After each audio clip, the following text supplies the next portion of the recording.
Hey, good afternoon. Hey, thank you. Thank you. Well, how's the show going so far? Everybody buying some stuff? Yeah, I know how that goes.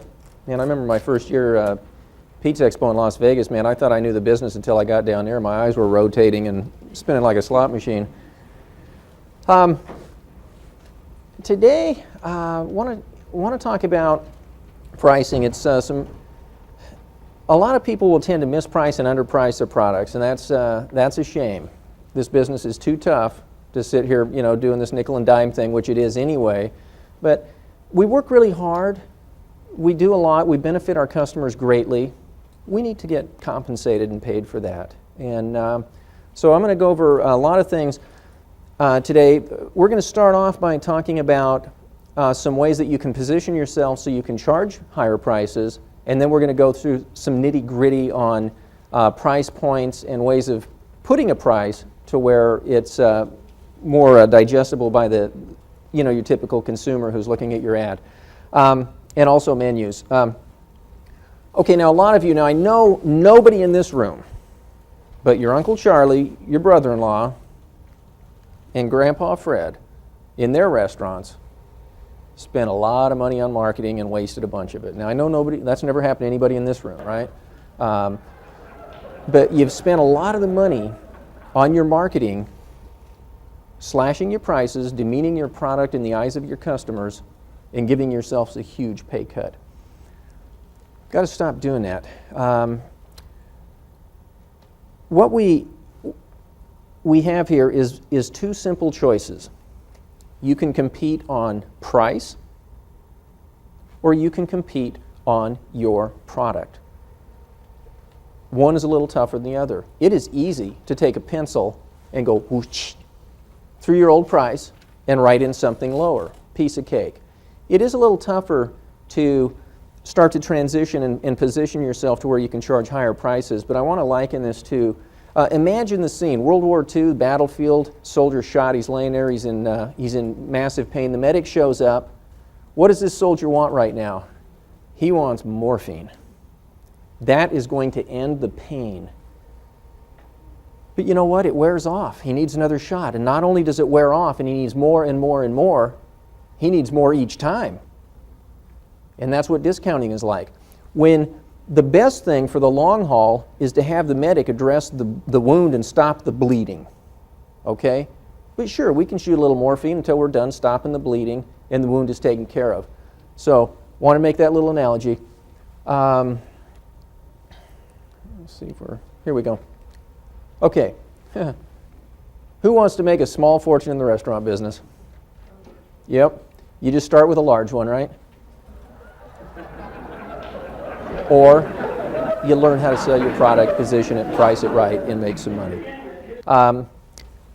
Started marketing many, many years ago, flying banners behind my little Cessna.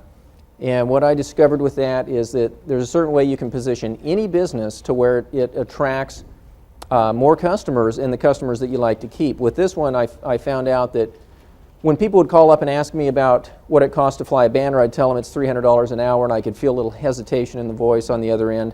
But when I repositioned that and I said, well, I'll fly your banner across the entire Salt Lake Valley during rush hour in front of 70,000, 80,000 people, that's $300. Wow, they love that. And it was simply because I was positioning the benefits that they got ahead of the price.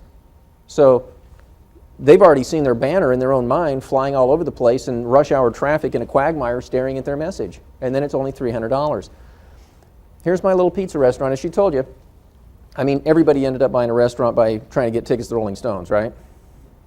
I call up and the guy's got lousy tickets, but he's selling his pizza restaurant, and I can't believe what a weird call that was.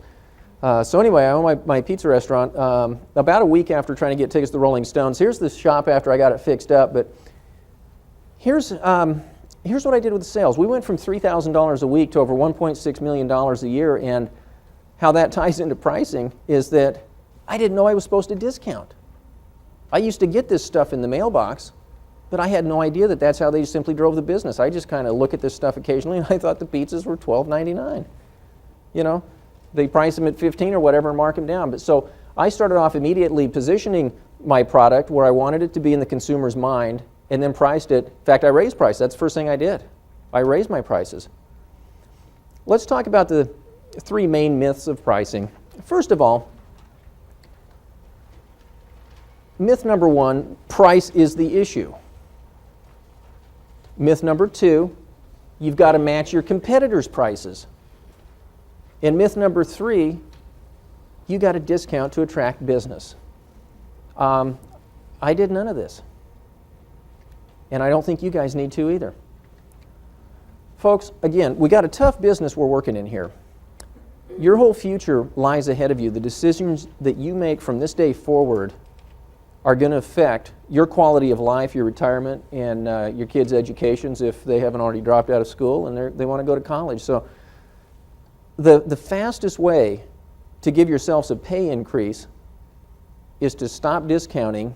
And many of you, I think, after you're done here today, are going to go back and really start looking at that menu a little bit and say, you know what? I think I need to raise this price and this price and this price. Okay, let's start. Myth number one. Price is the issue. It's not. Price is the issue because you make it the issue. Most advertising focuses on nothing but price. And we know that. We get the junk mail every week in the mailbox, and it briefly mentions the product, and the price is in huge letters, and it says save, right? You're making price the issue. Quite frankly, I don't know that anybody, there might be 2 or 3 people in this room right now that if I said, how much is a can of corn at the grocery store? 2 or 3 people might know within a nickel, and the rest of you don't know. You've got parameters. I mean, if you went and you saw a can of corn, it was $6, you'd go, God, that's expensive. And if it was 19 cents, you'd go, you know what? I don't want to buy that one. There's something wrong with this. Often a price can be too low. So think about that in your own life. I mean, do you know the price of everything? No. And neither do your customers. We make price the issue. You got to position your product where it needs to be, learn how to sell it, and then use some of the little psychological pricing techniques that we're going to discuss here. Okay, first of all, great statistic right here. 37% of all consumers are steely-eyed price shoppers. My mom's one of them. I'll go pick my mom up to take her to lunch, and she says, hand me my coupon envelope, right? My mom doesn't have a coupon, she ain't going there. But the good news is almost 2/3 of all the consumers out there are not price shoppers. So do we want to build our business on the shifting sands of the price shoppers and do nothing but market to them with low prices? We do not. We want to build our business on a solid foundation of the other 2/3 that are not price shoppers. I'll still take the price shoppers' money. We are not going to stop running those types of ads that attract price shoppers. But we don't want to build our business on those people. Okay, I mentioned this just a second ago, but do you always buy the lowest priced product? I don't. I mean, I'm looking for a deal, but, you know, and I don't compare prices every time I shop. There's sometimes I want to run into 7-Eleven and buy something because I want it now. I know I can get it cheaper at a store, park, walk in, stand in a line for 20 minutes, but I'm paying for convenience. Do you ever treat yourself? Yeah, we like to do that. It costs more, doesn't it? Do you feel like you're treating yourself when you go to Denny's? But you feel like you're treating yourself when you go to P.F. Chang's, right? Okay. How far will you drive to save $1? Anybody? I mean, I might go a mile, but like I said, I may just stop at the 7-Eleven and spend that $1 because I don't want to go through all the other hassle. And again, sometimes things are too cheap and it gets a little scary. Okay. Now price, when I say price is relative, what I mean by that is it's relative to what kind of a sales job that you do, how you position your product in the customer's eyes, how you position your restaurant, the ambiance. A lot of things go into play here, but the price relates more to the job you do of conveying the value and the benefit to the customer than anything else. So if you don't compete with your product, you have no choice but to start whipping out that pencil and competing on price. A mealy-mouthed, lukewarm sales job will allow you to charge lukewarm prices. Let's go through a little exercise here. Typical pizza ad, they'll show the pizza, it's $11.99, they're discounting it from $15, and what they're doing is they're focusing you on the price, okay?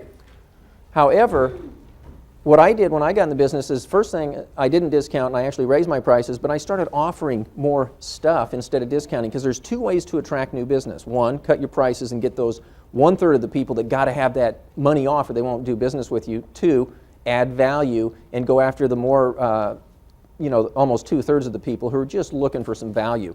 So I offered free wings, a free salad, and a free 2-liter. This all cost me less than the standard $3 or $4 discount that people put on pizza. My food cost in this was a little over $2. So I still was coming out $1 ahead on this deal, and instead of focusing people on the price they were paying, I was focusing them on all the goodies they were getting, okay? So just like a magician, I'm just refocusing them on what they're getting instead of what they're paying, and I'm still coming out money ahead. Abracadabra, folks. What can we do? Anybody get annoyed when they go to a nice restaurant and they're having to pay $10 a glass for a bottle of wine they know they could get for $9 at the liquor store? Well, I do. I maintain that if you can set your prices where they need to be, because many of us are, we got to get that extra $1 from everybody. Price your steak where it needs to be to make some money, and then be the only place in the area that has $2 or $3 glasses of wine to go with it. People will flock to your restaurant. $2 desserts. I mean, God, you just got done spending $80 and the dessert menu shows up and they're all $9 and $10 a piece. Man, I'm tapped out. Offer value. Domino's is a good example. I get a lot of pizza clients and they will say, but look what Domino's is doing. They're cutting their prices.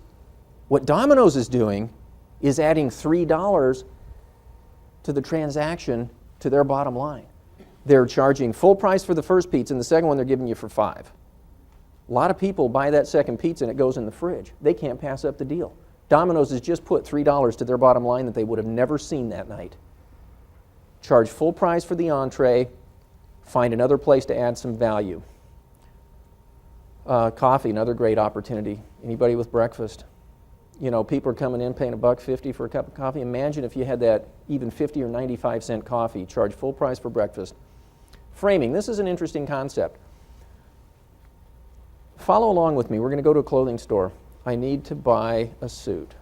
Now, I'm going to go into the first store. Let's start looking.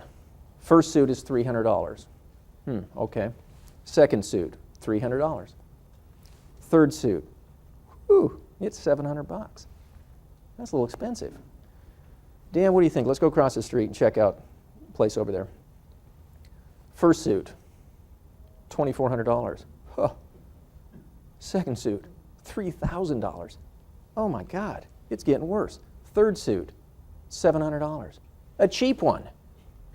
Now the same suit that was expensive across the street just became a bargain. What I did is I didn't position my gourmet pizza against Domino's or Pizza Hut because I couldn't compete on price with the guys.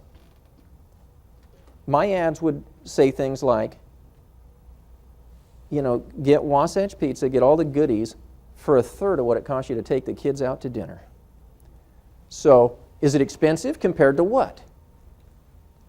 Don't let your competitors make you compare yourself to them. You compare yourself to whatever you want in your advertising. Frame it differently, just like the suit example. Compare yourself to something more expensive that's a like situation, and you immediately have framed your prices sounding lower.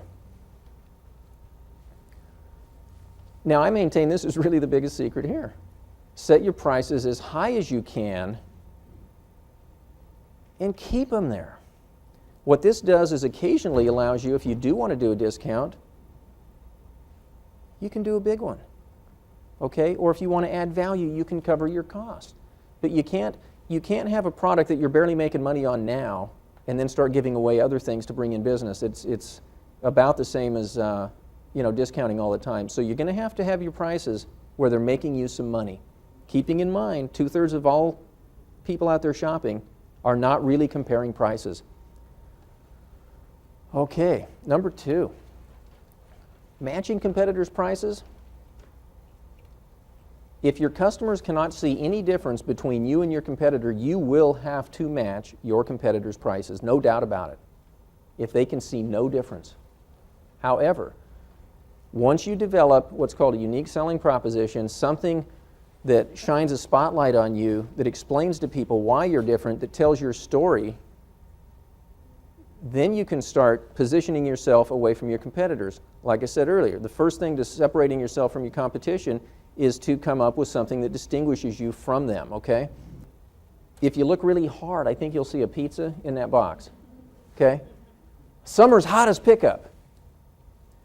Okay, after I got done with my presentation, I saw Bill Christo, the owner of the chain, running over to his ad people, and he was waving his hand and talking to them and whispering, and I found out later he told them to put this crap away and go back and start over. Now, the ad that he sent to me about a month after I got back home, I don't know, tell me if we're getting on track here a little bit with, we're actually showing some pizza. We're telling a story about the sauce. You always love the wonderful flavor. We don't rush it. You know, what I told him is, explain about making this sauce, that you have to simmer it. You know, you simmer this over an open fire. You've got seasonings instead of just a bunch of sugar, and it takes time, just like a fine wine, to develop full flavor and body in this sauce. With dough, we talk about how that goes in the fermentation process and how it takes a while to build that full-bodied taste. And now they're delivering roasted chicken. And I got to tell you, the chicken was good. They're telling the story about that. So they've just hit 3 points of distinction that their competitors haven't raised. And they got a guarantee now, right on the front. Now, I got an email about a month ago from Bill, and he said sales are increasing. I mean, it's not going to be anything dramatic or overnight, but for the first time in 3 years, they're getting a bump in sales. They're not relying on this low-price stuff and girls in bikinis. Yeah. Yeah. Say what now? Okay. Yeah, this is the ad that Young and Rubicon created, and this is the one they did after my presentation when I was telling them how to tell their story about their products and get off price. Now, I know they have a lower price on this, but this is a totally different deal that they're doing here. But I got to tell you, in down under, pizza prices have gone from, figure in U.S. dollars, from 15 to 5. 15 to 5. It used to be free money when they got started, but Domino's and Pizza Hut are each trying to buy the business down there, and none of them has tried to stand up above the fray and say, we're a little different, we got a better product. They just all ran to low price to try to survive. Okay, folks, let's think of just 3 reasons that you might be different from your competitor. Let's think of just 3 reasons, 3 something that you do. Okay, but it's pretty generic. How so? What is the quality? Why? What kind of food do you have? Italian food. Italian? Okay. Do you make your marinara? Okay. Do you cook it? Okay. Do you cook it on a stove? Oh. We cook our marinara in an old pot I got from my grandmother that's 150 years old, and over an open fire for 3 hours. Oh man, it's pretty good stuff. But we're not done yet. When it cools down, then we start to put the seasonings in there, and it takes about a day for them to fully bloom and explode in flavor. And I'll tell you, when you have a bite of this marinara, your toes are going to roll up. It's a neat story. In 1919, Schlitz Brewing Company had Claude Hopkins come up, who was a great advertising man, probably the greatest of all time, really the guy that invented the coupon and testing and a lot of important things in marketing. But he goes to the Schlitz Brewing Company, and they take him on a tour of the plant, and they said, well, Claude, can you help us? And he says, well, I think I can. I'll be back in a couple months with some ads to show you. And so when he gets back, he shows them the ads. They're horrified. They're freaking out, and they're saying, Claude, this is not going to work. And what Claude had simply done is gone through the process of making beer. And let's just convert that. Went through the process of making marinara, tortillas, whatever, and told how it was done. He talked about the one mother yeast cell that was the result of over 1,500 experiments. All their yeast came from that one mother yeast cell, okay? It made the beer taste fabulous. He told about the 3,000-foot deep artesian well that the water came from. You can only get pure water deep in the earth, okay? They sterilized the bottles 12 different times to ensure purity, so nothing would interfere with the great tasting beer they've just brewed. And they tell Claude, they said, Claude, this is not going to work. Everybody makes beer the same way. And Claude said, you know what, nobody knows this, and it's fascinating. 6 months after they rolled the ad campaign out, Schlitz Beer went from about 10th place nationwide to number 1. Did nothing different but talk about how they made their beer and what went into it, which repositioned it as the beer to drink. While everybody else is screaming, "Me too, buy my beer," they're actually telling a story, like Pizza Haven is now telling a story. Okay, just a couple quick little things to give you some ideas. Dough. Why did we hold our dough for 5 days? Because you know what? If you use dough the first day, the yeast has not had a chance to interact with the sugar and ferment and develop that full-bodied flavor. Steak. I went into Fleming Steakhouse in Las Vegas, and the lady walked up and said, "Have you ever been here?" I said, "No." She said, "Well, let me tell you about the place." And she immediately told me that they have the grill at 1,700 degrees. It sears in the juices. Nothing escapes. It's fabulous. Cooked over a fire. Wow. Now I know. How about salads? Do you serve a salad at 43 degrees? Why? Because the lettuce is crispy. The tomatoes are perfect. Everybody may serve their salad at 43 degrees. They better be serving it fairly cool, right? But you need to tell people why, and your salad's going to taste better. Vegetables. If you did nothing but go buy some zucchinis at a local farm, and you're able to say, many of our vegetables come from the local farm down the street. Those vegetables are better tasting than the vegetables you got from the supplier. Cleanliness. Now, I know they're doing a Serve Safe, but this is important to a lot of people. I made a point of it in Salt Lake. Taco Bell had a little episode where they gave a bunch of people hepatitis. And during that time, my advertising stated that we were Serve Safe certified and that we were the only place in town that had stainless steel hospital foot pedals on the hand wash sink. Why? What good does it do to go up with a handful of hamburger, turn on the faucets, wash your hands, and then turn them off? I told that story. Put people's mind at ease. Okay, I want to get a little interplay here.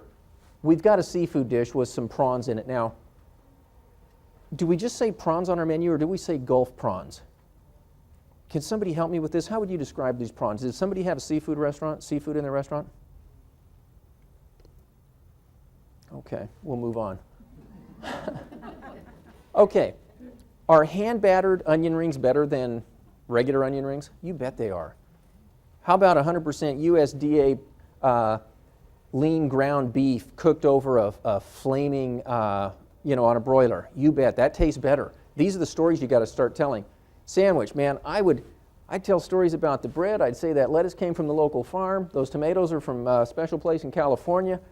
This Chinese, the snow peas, and et cetera, et cetera. Find these little items in your dishes and create a little story about why you use them and where they come from. Okay, myth number 3. Now, if you believe the other two, you're likely to believe this one. Got a discount to attract business. Boy, I'm glad I didn't know that when I started. Just add something instead, okay? Add something. Now, we talked about doing the quick fix thing because a lot of you, when you get into a marketing pinch, sales are declining, you reach for the needle. You need a quick fix. You need that morphine, right? So we grab the needle, we run a discount, sales come back up, and then we put the needle away, and a month later when sales start to decline, we pull the needle out again, and that's all we do. Wean yourself off the morphine, tell your story, because in a price war, folks, you are as smart as your dumbest competitor. Now let's look at the effects of discounting, and then we're going to start focusing on some of the psychological price points. A 10% discount will require you to have a 25% increase in business to make the same amount of dollars you made last week without the discount. I've never seen a 10% discount bring in 25% more business. Maybe one of you have, but I have never seen it. And it gets worse. 20% discount will require 67% increase in business to make the same amount of money. And boy, it just keeps getting fun. Look at that. A 30% discount, now that'd be easy to do. You got a $15 plate and you just price it at 10, right? Now you need, if you had 100 orders last Friday, you need 150 this Friday. And again, folks, I've never, ever seen that happen. what you gain from discounting is not worth what you lose. Now, I know it's exciting. I mean, you know, people coming in, the lobby's full, but nobody's spending any money. Let's take the basic product, first of all. We would call that a commodity. You can get a bacon and egg breakfast anywhere, right? But if we start adding some value to it, like the 50 or 95 cent coffee, or we'll serve it to you in 2 minutes, okay? We start adding value, we can charge a little more for that value. Do you use organic produce? Do you use organic meats? You can charge more for that. Do you have a frequent diner, buy 10, get one free or something? Yes, you can charge more. Is there a status or a unique ambiance about your place? When you tell people about that and convey the benefit, you can charge more. Now, add-ons. Neat thing about an add-on is, first of all, when you discount, if I discount $3, it's perceived as $3. Period. That's what they see. I'm saving $3. However, an add-on is perceived at the full value. If I add let's say a $4 item, cost me $1, but they perceive that at $4, okay? But they will never perceive the $3 off as any more than that. I get $3 off. So adding on items, the perceived value is at full price, not what it's costing you. You will be money ahead by adding stuff instead of subtracting. I mean, it makes sense with math, right? When you subtract, it gets smaller. Your paycheck gets smaller. And when you add value, you're going to do more business. Okay, typical way of putting a coupon out now for the pizza biz, for example, you see these all the time. 1 topping pizza, 2 liter, $12.99. How can we make that look a little more exciting and juicy and enticing? It's really simple. $12.99. You know, if you've got, let's say that you've got a $15 product and you're going to reduce it to $12.99 and then add a free item. Still say, don't just include the item in there as being free and not tell them that it's free. We got the same offer here, but we're saying that the 2 liter is free. Okay, in the first offer, and I see this all the time, and I get phone calls when I'm critiquing ads all the time, they got 2 or 3 free items in here with the amount of discount they're putting in, but the word free, which is the biggest hot button out there, is nowhere to be found. So if you're giving away 1 or 2 items, and with the cost that they're paying, these items end up being free, be sure to put free. Don't just put, let's say that we're going to do a steak dinner for $15, and it comes with salad and dessert. Well, if the steak's always $15, then put free salad and free dessert, okay? Let them know. Because, I mean, look at that. Doesn't something jump out there a little bit more, and it's the same exact offer? Okay, rules for discounting. First of all, it's great to have a reason so people don't get trained that you're going to discount constantly. So good things to use are anniversaries. You've been in business for 3 years now.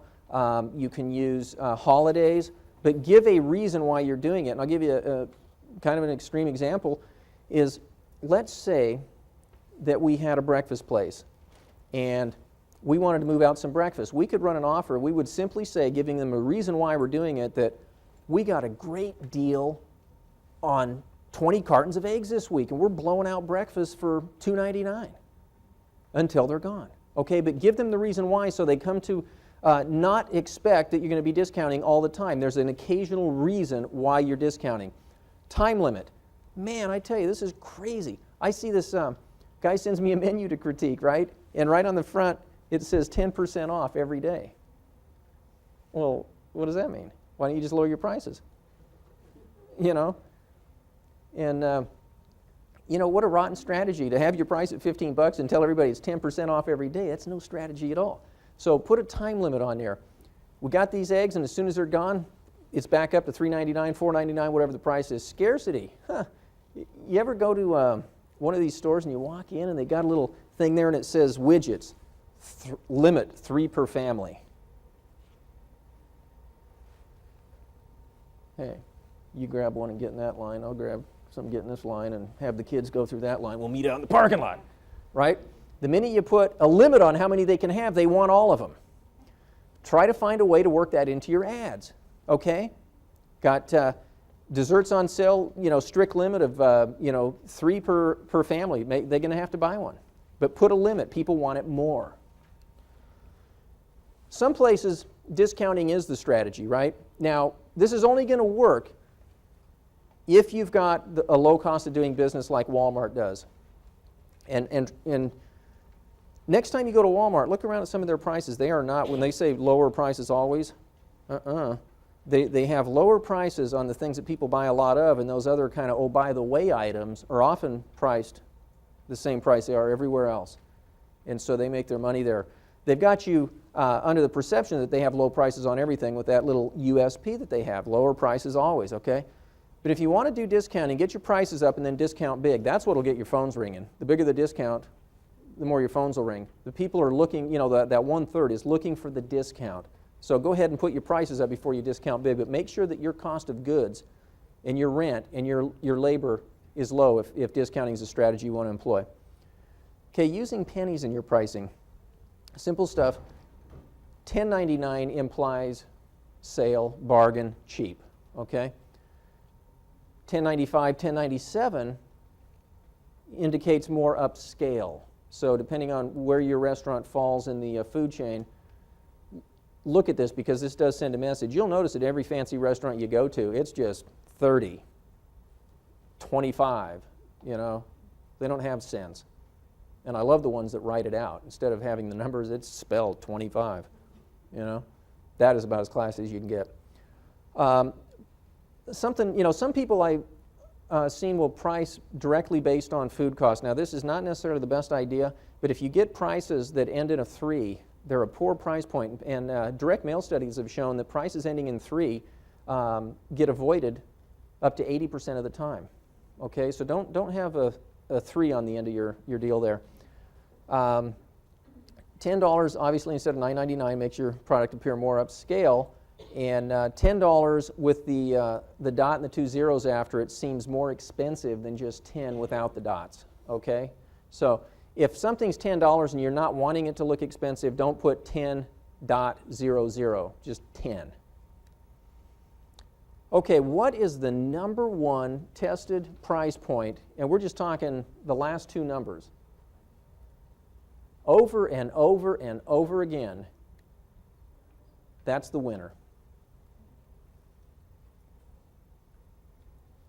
A lot of people think it just has to do with lucky number 7. In Japan, it's 8. That's their lucky number. So there may be something behind that. It's a good way of splitting the difference between seeming cheap and seeming upscale, too. Now, I got to admit, I was at the, like $15.95 area, right? But I did the math, and I realized that if I went to $15.99, that extra 4 cents, I got a free trip to Maui at the end of the year. And I did it. I went to $0.99. Okay, not all of us can do this, but keep it in mind. First of all, setting the price just above a price barrier makes it look expensive because you're just slightly over. So $10.95 seems expensive because you've broken the $10 price barrier, okay? Setting the price just below makes it look inexpensive, meaning $14.95 has the perception of being inexpensive because it's less than $15, even though it's more than $10.95.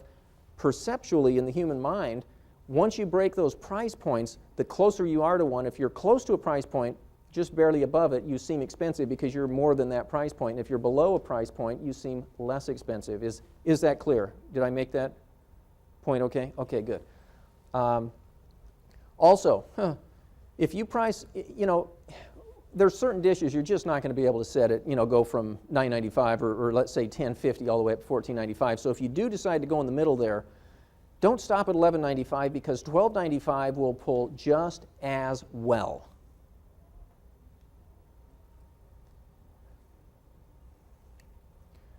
Okay, contribution margin. Anybody in here price on food costs? Just anybody? Okay. And then nobody else does? Help me out. Huh? It's a combination of food cost and margin. Okay. Real simple thing to keep in mind here as far as pricing goes is that we got a chicken dinner at $6. It costs us $2. 33% food cost, that's our lowest food cost there. Steak dinner, $10, cost us $4, we have 40% food cost. And our lobster dinner is $16, cost us $8, 50% food cost. Now, Dan, what do we want to sell tonight? We got 100 people coming in. What do we want them to buy? Depends if you're an owner or manager. Yeah. Well, we want them to buy lobster, don't we? We want them to buy the 50% food cost item because at the end of the night, the chicken is netted as $400, the steak $6, and the lobster $800. Contribution margin, what is left over after food cost? Okay, forget pricing by food cost or selling by food cost. What's left over when you sold it? That's what you're taking to the bank.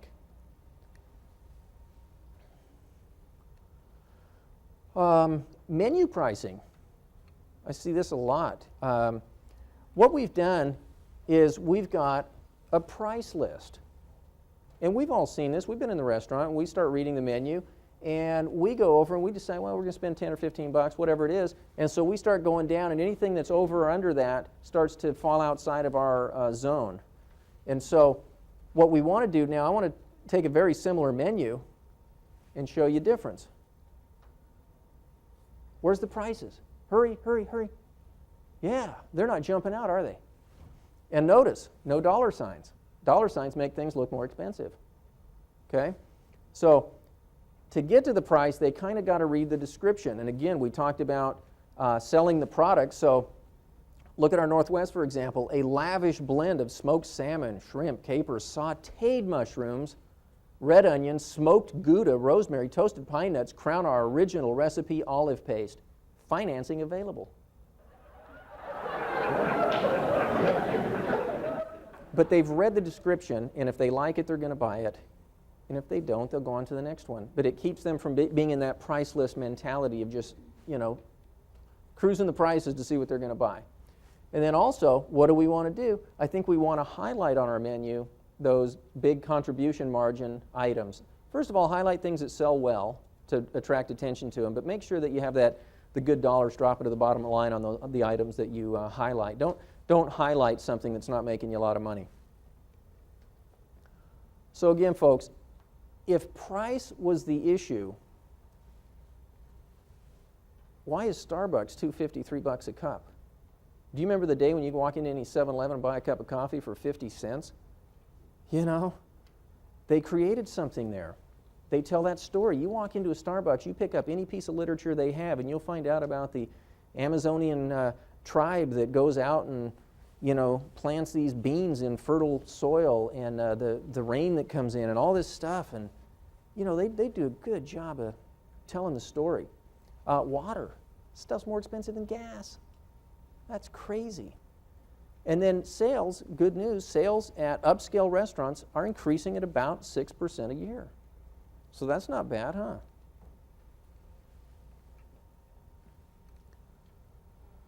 So what we've got is, what you want to do is go back and take a look at your menu and find out if there's some prices you need to raise. You want to start on any marketing or communication with the customers, your unique selling proposition. That can start with the servers, just like it did with me at Fleming's. Server walked up to the table, said, "Have you ever been here?" "Well, let me tell you about the place." Great, point of difference right there. Nobody else does that. You walk in, you're lucky to get waited on. If they out by the dumpster smoking dope and they see you walk in, they finish a toke and run back, right? So tell your story, and then instead of discounting, let's add value. Let's just add to the transaction a high perceived item with a low cost instead of digging into our own pockets. There was a jewelry store in New Mexico. Lady at the end of the tourist season had some turquoise jewelry left over that hadn't sold. She left a note for her employee that was going to get there in the morning because this lady was going on vacation, and she put ×2 and sell this stuff out. Well, what she meant to do is put ×half. Cut the price in half to sell it. When she got back, the jewelry was all sold at double the original price. The perceived value. People wanted this now. More expensive. Must be good stuff. Lexus. Do you know when Lexus first came out, it accounted for 2% of Toyota's sales and it accounted for 30% of their profits? Wow. telling you, this is the fastest way to give yourself a pay increase. Angelina's Pizzeria in Ohio, lady called me when cheese prices were going up, and she said, Cameron, we'd like to kind of hire you as a little co-op thing here in Ohio, write a piece that we can put on our box toppers explaining to everybody why we have to raise our prices because of the expensive cheese. I said, don't even talk about it. I said, do you have a point of sale system? Yes, I do. Okay, raise your prices 50 cents across the board and let me know Monday how it went. Well, come Monday, 600 orders later, not one person had noticed the price increase. And what her name's Ann Reichel that owns the place, and what she had just done based on her volume is given herself a $36,000 a year raise. 50 cents. Not one customer out of 600 said, hey, wait, isn't that a... Because again, your customers, they got other things, man. They're leading lives. They're not sitting here paying attention to your prices. Okay? Tire store. Printing error. Put out a coupon with no savings whatsoever on it. It pulled just as well as the one they'd done a month earlier with a substantial savings. The dotted line does most of the heavy lifting in an offer. Okay? The dotted line. I got caught once or twice when somebody came in for a pickup and had their little coupon, because they look up at the menu and see it was the same price. But it didn't happen often. But on occasion, hey, wait a minute, no savings here.